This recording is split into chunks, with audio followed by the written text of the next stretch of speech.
And we're back to learning HTML, and this time I'm going to show you the mark tag. It's used to highlight text, and by default it gives you a yellow background. I've got a typo here, let me correct that.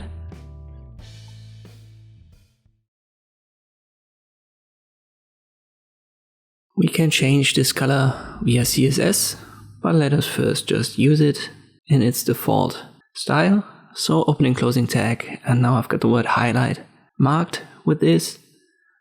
Let me go to my style section in the head. I use the mark as a selector. And inside I use the background color property.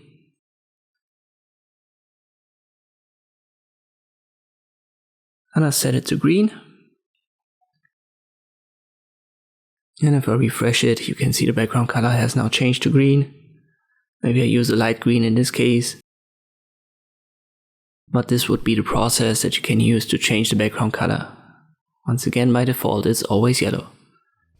There are no specific attributes for this, so that's already everything there is to know about the mark element in HTML. I hope this video was helpful, thank you for watching, and I'll see you next time.